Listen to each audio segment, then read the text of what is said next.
अपने धर्म पर नहीं होंगे तो परमात्मा कभी भी आपकी सहायता नहीं करेंगे। तर्कों के प्रतिष्ठा श्रुतियों विभिन्न नासौ मुनियस्य मतम न भिन्नम धर्मस्य तत्वम निहितम गुहायाम महाजनो येन गते से पंथा। तर्क के द्वारा धर्म में कुछ भी सिद्ध नहीं किया जा सकता। मान लो हमारे भैया जी बात करने लगे, भैया जी अपनी बात कहेंगे, मैं अपनी बात कहूंगा और कई दिन बीत जाएंगे, ना भैया जी की को मेरी बात समझ में आएगी ना मुझे भैया जी की बात समझ में आएगी। तर्क के द्वारा धर्म को सिद्ध नहीं कर सकते हम। और दो कोई ऐसी पुस्तक, दो कोई ऐसी स्मृति, दो कोई ग्रंथ ऐसे नहीं होते जिनमें कुछ ना कुछ भिन्नता ना हो। और कोई भी ऋषि, कोई मुनि, कोई भी सन्यासी हो, संत हो, महान हो, उनके मत में कुछ ना कुछ भिन्नता जरूर होगी। और इसमें धर्म का जो तत्व है वो गुप्त रह गया है। अब धर्म के तत्व को पहचाने कैसे? महाजनो येन गते से पंथा, जिस रास्ते पर हमारे महापुरुष, हमारे बड़े जिस रास्ते पर चले हैं, हमें उसे ही चलने योग्य रास्ता मानना चाहिए। और जब हम सनातन धर्म में बात करते हैं तो सनातन धर्म में सबसे बड़े महापुरुष 3 माने जाते हैं। महापुरुष तो हमारे अनंत हैं, लेकिन 3 सबसे पहले मर्यादा पुरुषोत्तम भगवान श्री राम, फिर योगेश्वर श्री कृष्ण और परशुराम जी, और फिर बजरंगबली हनुमान, साक्षात महादेव रुद्र अवतार। तो आप इन चारों को ले लो। इन चारों से बड़ा सनातन धर्म में कोई नहीं है। हमें यदि सनातन धर्म को समझना है तो सनातन धर्म को हम केवल इन्हीं के माध्यम से समझ सकते हैं और कोई रास्ता हमारे पास नहीं है। हम इन चारों में से किसी एक को भी यदि सनातन धर्म से माइनस कर देंगे तो सनातन धर्म संपूर्ण में समाप्त हो जाएगा। आप किसी के भी एक के आचरण का अनुसरण करते हुए सनातन धर्म में जो हमारे चारों पुरुषार्थ हैं, धर्म, अर्थ, काम और मोक्ष, चारों को साध सकते हैं। लेकिन अगर एक को भी माइनस कर दिया कि भाई इसके रास्ते पर तो चलना ही नहीं है, तो सनातन धर्म समाप्त हो जाता है हमारे जीवन से। क्योंकि इनके जीवन में कुछ भी अलग नहीं है। इनके जीवन में केवल एक कार्य है कि हमें धर्म की स्थापना करनी है। और धर्म का वास कहां होता है? धर्म का वास हमारे कर्मों में होता है। मानव के कर्म में धर्म का वास होता है। मानव के कर्म से अलग धर्म का वास कहीं नहीं होता। और भगवान का वास कहां होता है? भगवान का वास धर्म में होता है। इसका अर्थ है कि भगवान का वास केवल और केवल हमारे कर्मों में है। हमारे कर्म यदि शुभ हैं तो भगवान हमारे साथ है, और हमारे कर्म यदि अशुभ हैं तो भगवान हमारे साथ नहीं होंगे। और यही समझाने के लिए योगेश्वर ने धरती पर जन्म लिया और अर्जुन को अपने शिष्य को माध्यम बनाकर गीता का ज्ञान हम सबके लिए दिया। महाभारत के युद्ध का मैदान है। महाभारत के युद्ध के मैदान में दोनों सेनाएं आमने सामने खड़ी हुई हैं। और ऐसे में अर्जुन कहते हैं योगेश्वर से, अर्जुन इस पूरे युद्ध के महानायक हैं। अर्जुन इस युद्ध के सबसे शक्तिशाली योद्धाओं में से एक है और पांडव पक्ष की तरफ वही इस युद्ध के महानायक हैं। पांडवों की सारी पूंजी, एक तरह से समझा जाए तो अर्जुन और भीम 2 ही महारथी हैं। कौरवों के पक्ष में हजारों बड़े महारथी हैं, गिनती नहीं कर सकते आप। लेकिन पांडवों के पक्ष में बड़े ये ही 2 महारथी हैं। आज अर्जुन अपने गुरु, अपने सखा, अपने मित्र, अपने सारथी योगेश्वर श्री कृष्ण से कहते हैं कि हे कृष्ण, आप मेरे रथ को दोनों सेनाओं के बीच में लेकर चलो, ताकि मैं ये देख लूं कि मुझे किससे युद्ध करना है और कौन कौन लोग मेरे साथ हैं। योगेश्वर अर्जुन के रथ को दोनों सेनाओं के बीच में लेकर चल दिए और अर्जुन का रथ उन्होंने दोनों सेनाओं के बीच में खड़ा कर दिया। दोनों सेनाओं के बीच में रथ खड़ा हुआ है और अर्जुन सबसे पहले अपने सामने देखते हैं शत्रु पक्ष की ओर। जब अर्जुन सामने शत्रु पक्ष की ओर देखते हैं तो उन्हें एक वृद्ध व्यक्ति दिखाई देता है, एकदम सफेद बाल, सफेद दाढ़ी, सफेद वस्त्र, सब कुछ सफेद श्वेत, एकदम बड़ी ही भव्य आकृति है और भयंकर। वो व्यक्ति सबसे आगे खड़ा हुआ है। ये कौरव पक्ष के सेनापति पितामह भीष्म हैं। अर्जुन ने जब पितामह भीष्म को देखा तो अर्जुन के मन में ये विचार आया, अरे ये तो मेरे दादा हैं, मैंने इन्हीं की उंगली पकड़कर चलना सीखा था। कई बार मैंने जिद की तो ये मेरे लिए घोड़ा बने, मैं इनकी कमर पे बैठा हूं, इनके कंधों पर बैठकर मैंने दुनिया को देखना सीखा था। आज मुझे अपने दादा से युद्ध करना है और दादा भी कोई साधारण व्यक्ति नहीं है। इनसे युद्ध करने का अर्थ है या तो मुझे इनका वध करना पड़ेगा या ये मेरी हत्या कर देंगे। पितामह भीष्म जैसे योद्धा इस पृथ्वी पर कभी कभी पैदा होते हैं। अपराजय कोई नहीं हरा सकता, ना ही कोई मार सकता है। अर्जुन का दिल बैठने लगता है, फिर सीधे आपकी तरफ देखता है। ऐसी ही एक भव्य आकृति, लेकिन वो क्षत्रिय नहीं ब्राह्मण है। अर्जुन को ये ध्यान आता है, अरे ये तो मेरे गुरु हैं, मैंने इन्हीं से शस्त्र विद्या सीखी है। इनका केवल एक लक्ष्य रहा सारे जीवन कि अर्जुन से बड़ा धनुर्धर, अर्जुन से बड़ा योद्धा कोई न बन जाए। धनुर्वेद का जो ज्ञान इन्होंने मुझे दिया, वो ज्ञान तो अपने बेटे को भी नहीं दिया, अश्वत्थामा को भी नहीं दिया। आज गुरुदेव से भी लड़ना पड़ेगा। फिर बाईं तरफ देखते हैं, आचार्य क्रम खड़े हुए हैं। अरे हर बात में हमारा साथ देने वाले गुरु आज शत्रुओं की पंक्ति में है। मां वात्सल्य भी सामने खड़े हुए हैं और आज अर्जुन को याद आता है सारे नातेदारों को, सारे रिश्तेदारों को, कि ये जो लड़ने के लिए इन सबको इकट्ठा करके लाया है, ये भी कोई और नहीं है, ये भी मेरे सगे ताऊ का बेटा है। अर्जुन कहते हैं कि भगवान, मैं राज्य के धरती के छोटे से टुकड़े के लिए अपने परिवार, अपने लोगों से युद्ध नहीं करूंगा। कहा जाता है कि किसी वंश में जितने भी लोग हुए, जब उनके सबके पुण्य समाप्त हो जाएंगे तो उनका वंश समाप्त होगा, और जब उनका वंश समाप्त होगा तो उस वंश के जितने भी पूर्वज हैं, यदि वो कोई स्वर्ग में है तो सबको स्वर्ग से धकेल दिया जाएगा कि तुम्हारे पुण्य समाप्त हो गए, अब तुम निकलो स्वर्ग से। दुनिया में सबसे बड़ा पाप अपने वंश का नाश करना है। अगर हमारी किसी गलती, किसी अहंकार, किसी मूर्खता के कारण हमारा वंश विनाश होता है तो इससे बड़ा पाप कोई नहीं होता। आज अर्जुन बहुत कंफ्यूज हो गया, अपनों से ही लड़ना है, अपने उधर है, अपने इधर है, और आपस में लड़कर हम सबके वंश नाश हो जाएंगे।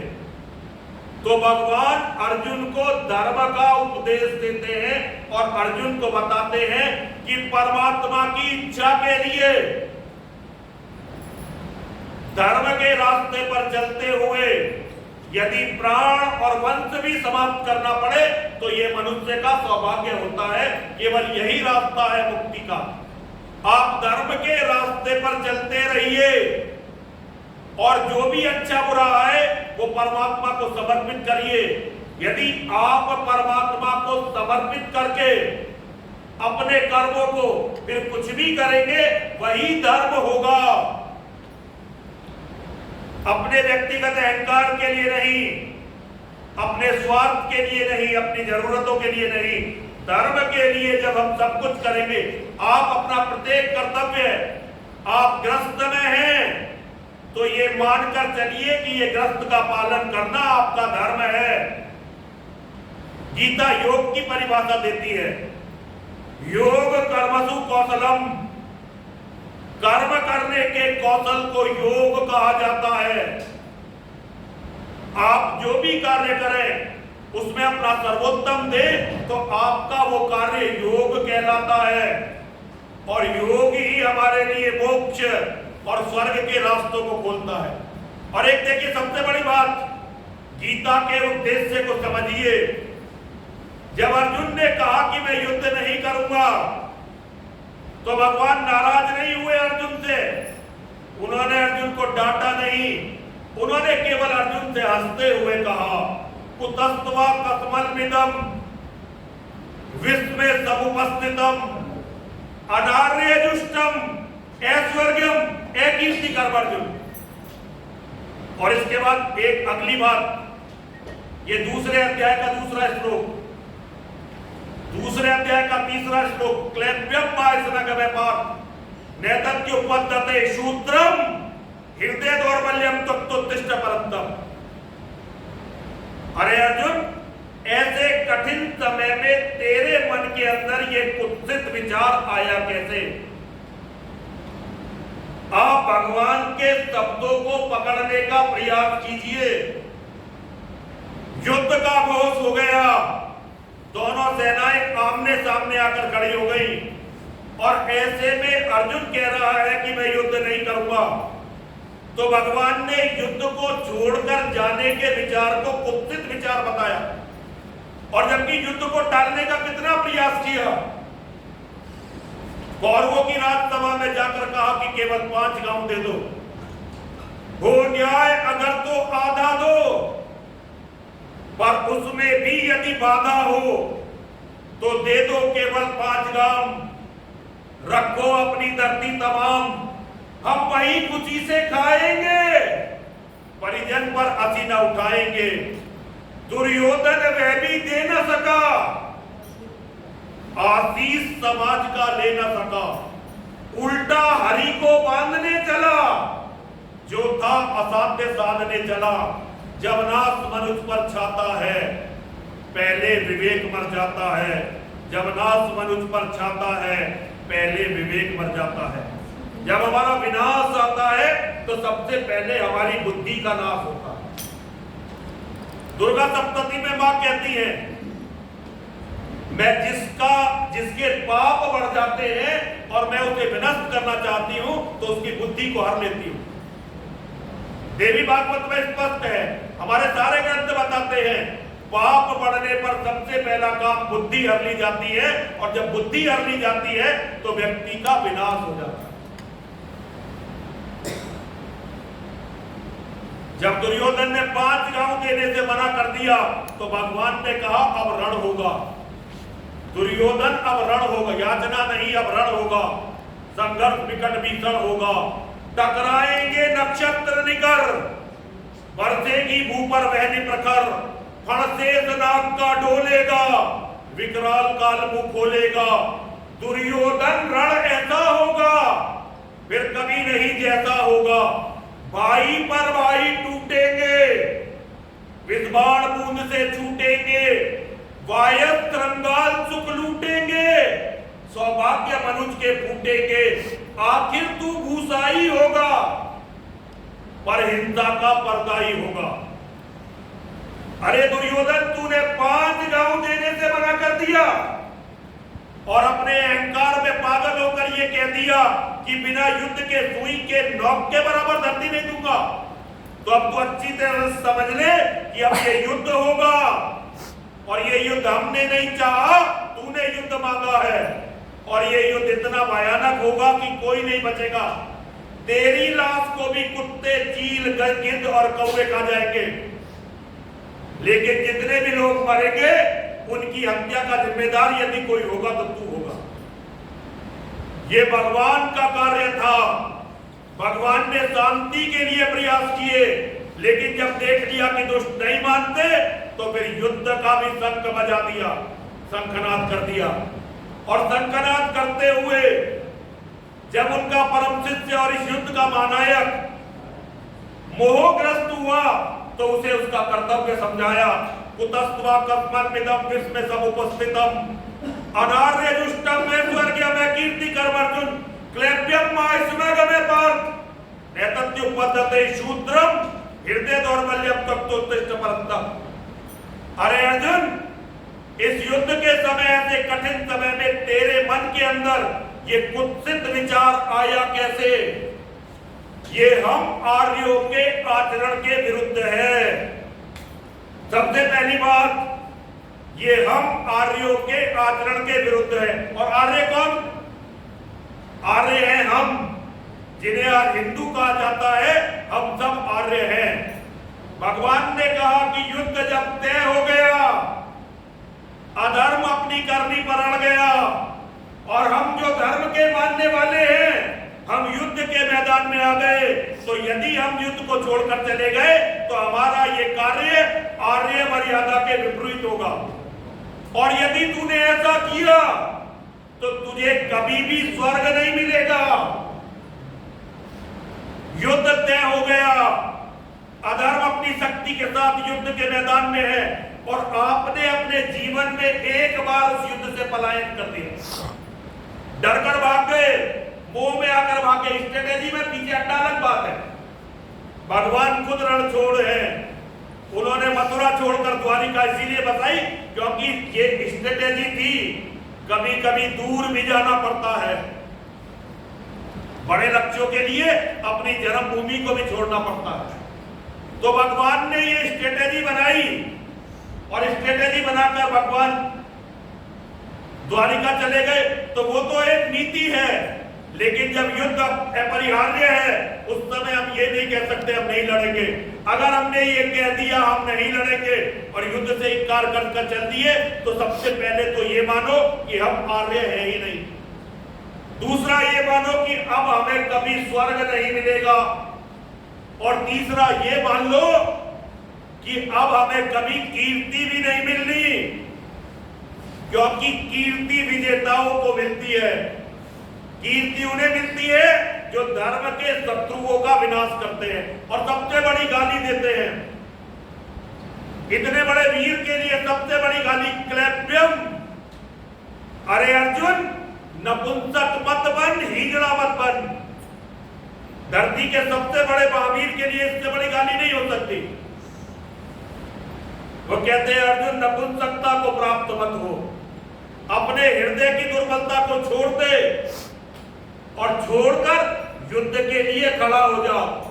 हतो वा प्राप्स्यसि स्वर्गम जित्वा वा मोक्ष्यसे महीम तस्मादुत्तिष्ठ कौन्तेय युद्धाय कृतनिश्चय। अरे अर्जुन, यदि इस धर्म युद्ध में तू मारा गया, और ये समझ लीजिए, भगवान ये अर्जुन से नहीं कह रहे पंडित जी, अर्जुन को तो माध्यम बनाया है, भगवान आपसे कह रहे हैं, भगवान मुझसे कह रहे हैं, भगवान हम में से हर एक से कह रहे हैं। अरे मानव, अरे ब्राह्मण, अरे क्षत्रिय, अरे वैश्य, अरे शूद्र, जब धर्म संकट में हो और उस धर्म के लिए लड़ते हुए तुम यदि मारे गए तो तुम्हें स्वर्ग मिलेगा, और यदि जीत गए तो सारी अता संपत्ति का भोग करोगे। इसलिए खड़े हो जाओ और युद्ध का निश्चय करो।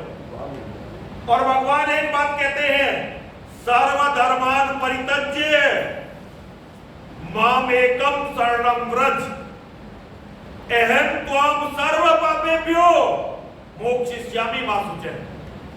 सब तरह के धर्मों का परित्याग कर दे अर्जुन।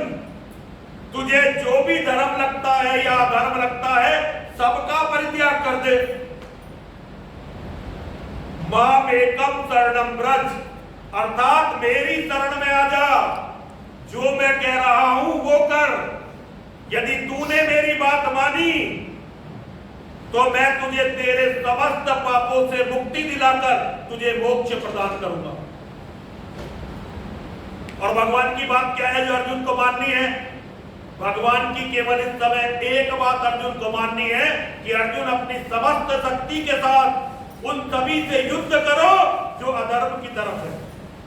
और भगवान एक चेतावनी भी देते हैं, अध चेतत्वम अहंकारान न श्रोष्यसि विनक्ष्यसि। अरे अगर झूठे अहंकार के वशीभूत होकर तुम मेरी बात को नहीं सुनोगे, मेरी बात को नहीं मानोगे तो तुम्हारा विनाश होगा। इसका अर्थ समझ लीजिए, अगर अपने योगेश्वर के जीवन को अपने जीवन में धारण नहीं किया और योगेश्वर ने जो बातें अर्जुन को बताई हमने उन बातों को अपने जीवन में नहीं उतारा तो हमारा विनाश हो जाएगा। भगवान ने जो बोला है उसमें बाल बराबर भी झूठ नहीं है। आज तक जो हमारी दुर्गति हुई केवल इसलिए हुई कि हमने गीता को छोड़ दिया और पाखंड को अपना लिया। आप योगेश्वर को अपने दिल में धारण करिए। यत्र योगेश्वर है कृष्णो यत्र पार्थो धनुर्धर है तत्र शरीर विधियो भूतिर्धुर्वा नीतिर्मधर्मम। जहां योगेश्वर श्री कृष्ण है और जहां उनके अर्जुन जैसे शिष्य हैं वही सारी नीति रहती है, वही ऐश्वर्य रहता है, वही विजय रहती है और वही समस्त विभूतियां रहती है। अब अर्जुन हर जगह नहीं हो सकते, तो ये समझ लीजिए अर्जुन वो है जो योगेश्वर की बात को मानकर अपना जीवन व्यतीत करता है। हर वो व्यक्ति अर्जुन है। आप अर्जुन बन सकते हैं, आप अर्जुन बन सकते हैं, आप अर्जुन बन सकते हैं। बस आपको योगेश्वर की बातों को अपने दिल में धारण करना है और योगेश्वर की बातों का अनुसरण करना है। अगर आप योगेश्वर की बातों का अनुसरण करेंगे कभी भी किसी तरह का पराजय, कभी किसी तरह की कमजोरी, कभी किसी तरह का अभाव आपके जीवन में आ ही नहीं सकता। जो धर्म को समर्पित हो जाते हैं परमात्मा स्वयं उनकी रक्षा करते हैं कि गीता में भगवान ने हम सबसे वादा किया है आप ईश्वरीय कार्य करिए, भगवान आपकी रक्षा करेंगे, आपका कभी भी विनाश नहीं हो सकता। विनाश किनका होता है? जो ईश्वर की बात को मानने से इनकार कर देते हैं। और आज के परिप्रेक्ष्य में ईश्वर की बात क्या है? अब उसे कहां से सीखना पड़ेगा? अब उसे सीखना पड़ेगा परमात्मा के अपने जीवन से। मेरी मां जगतजननी जगदम्बा का अपहरण हो गया और रावण मेरी मां को अपहरण करके लंका में ले गया। भगवान के वनवास का अंतिम समय चल रहा था, 14 साल का वनवास पूरा होने वाला था। अब रावण जैसा बहुत शक्तिशाली राक्षस मेरी माता का अपहरण करके ले गया। अब एक क्षण के लिए समझिए, यदि हम सबके परम पिता मर्यादा पुरुषोत्तम भगवान श्री राम, उनके मन के अंदर किंचित भी ये विचार आ गया होता कि भाई 14 साल तो यहाँ वनवास में हो गए, अब सीता जी इतनी जवान भी नहीं है, मैं कहाँ रावण से लड़ूंगा, मैं सीता जी को यहाँ से छोड़कर चलता हूं, अयोध्या जाऊंगा, मेरा भाई मेरी प्रतीक्षा में है, मैं वहां जाकर दोबारा से अयोध्या का राज शुरू करूंगा, एक की जगह 3, 4, 5 साल शादी कर लूंगा। पहले ऐसे होते थे, आ सकता था ना ये विचार के मन में। लेकिन अगर उनके मन में ये विचार किंचित भी आ जाता, हम आप कभी भी उन्हें भगवान नहीं मानते, कोई भी धरती पर उनका सम्मान नहीं करता। 1 लाख पूत 1.25 लाख नाती, रावण के घर दिया न बाती। अपनी पत्नी के सम्मान के लिए रावण जैसे साम्राज्य को धूल दूषित कर दिया, तभी उनका सम्मान हम करते हैं। आखिर तक कहते रहे मेरी पत्नी को ले आओ और अपने इस कुकृत्य के लिए क्षमा मांग लो, मैं तुम्हें क्षमा कर दूंगा। बार बार संदेश भिजवाए, रावण नहीं माना तो पूरे परिवार के साथ रावण को मिटा दिया। और आपको ध्यान है जब लक्ष्मण को शक्ति लग जाती है तो रोते हुए क्या कहते हैं भगवान श्री राम, अरे लक्ष्मण, यदि मुझे पता होता कि तुम्हारा ये हाल हो जाएगा तो मैं अपने पिता की बात नहीं मानता, मैं वन में आता ही नहीं। ये संभव नहीं है कि भगवान पिता की बात ना मानते, लेकिन वो बताना चाहते थे कि हमारे जीवन में भाई का महत्व क्या है। और उसके बाद उन्होंने कहा कि अरे लक्ष्मण, मुझे पता होता कि तुम्हारा ये हाल हो जाएगा तो मैं सीता को छोड़कर चला जाता। ये संभव नहीं था कि भगवान जगत जननी को छोड़कर चले जाते। अगर जगत जननी को छोड़कर चले जाते तो फिर भगवान का वाक्य।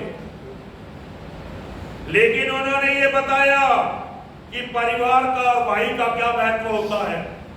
योगेश्वर श्री कृष्ण का अवतरण हुआ, सबसे पहले उन्होंने क्या किया, अपने 7 भाइयों का बदला लिया, अपनी बहन का बदला लिया, माता पिता के अपमान का बदला लिया। भगवान परशुराम ने अपने जीवन में क्या किया, अपने पिता के अपमान का बदला लिया। और जब उनके पिता की हत्या हो गई तो अपने पिता की हत्या का बदला लिया। कभी भी क्षत्रियों से लड़ाई नहीं थी उनकी। ये तो केवल हमें लड़ाने के लिए झूठा साहित्य रचा गया, केवल राजाओं के एक वंश से, जिन्होंने पहले उनके पिता का अपमान किया, बाद में उनके पिता की हत्या की, केवल उन्हीं से लड़ते रहे। बाकी क्षत्रियों पर उनका बड़ा आशीर्वाद था। राजा जनक पर, अयोध्या पर और बड़े बड़े राजाओं पर उनका बहुत आशीर्वाद था। योगेश्वर को चक्र देने के लिए वही आए। भगवान राम को रावण को मारने की विद्या उन्होंने सिखाई। ये हमारे भगवान का कार्य है। और एक सबसे बड़े, इनसे भी जो बड़े हैं, जो सर्वोच्च हैं, वो है देवादिदेव भगवान महादेव शिव। और भगवान शिव के जीवन की एक कथा आपने अनेकों बार सुनी होगी, लेकिन इसके अर्थ पर विचार नहीं किया होगा। भगवान जो आपको सिखाना चाहते हैं, आपने उस पर विचार ही नहीं किया होगा।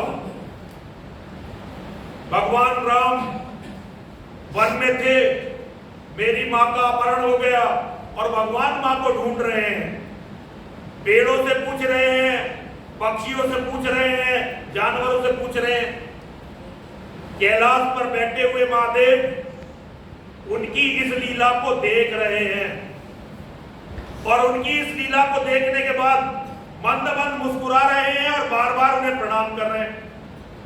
अब मेरी मां सती वो कहने लगी, अरे महादेव, आप बार बार क्या देख रहे हैं, किसे प्रणाम कर रहे हैं, क्या बार बार मुस्कुरा रहे हैं? तो उन्होंने कहा, सीता देखो दिव्य दृष्टि से। वाह मेरे भगवान, कैसी लीला कर रहे हैं, अद्भुत लीला है। मां ने देखा, अरे महादेव कैसी बात कर रहे हो आप, ये तो वनवासी ऐसे ही घूम रही है, कहा भगवान? भगवान ने कहा, अरे सती, ये ही भगवान है हमारे, ये श्री हरि विष्णु है। मां के मन में संशय आया और मां भगवान राम की परीक्षा लेने के लिए पहुंच गई। भगवान राम की परीक्षा कैसे ली? माता सीता का भेष बनाकर उनकी तरफ चल दी। भगवान ने जैसे ही देखा तुरंत पहचान लिया।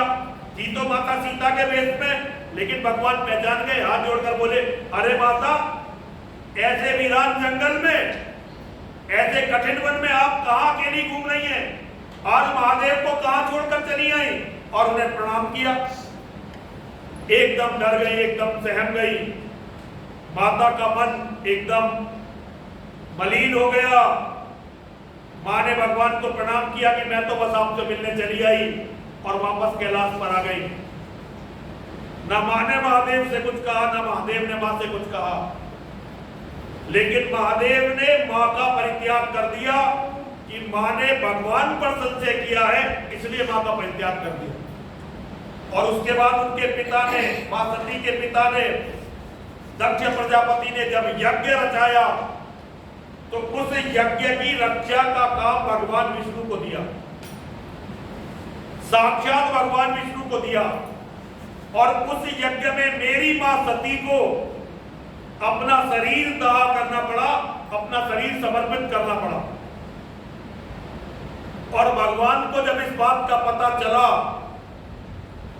तो भगवान को इतना क्रोध आया कि भगवान ने वीरभद्र और मां काली को प्रकट किया और उनसे ये कहा कि जाओ,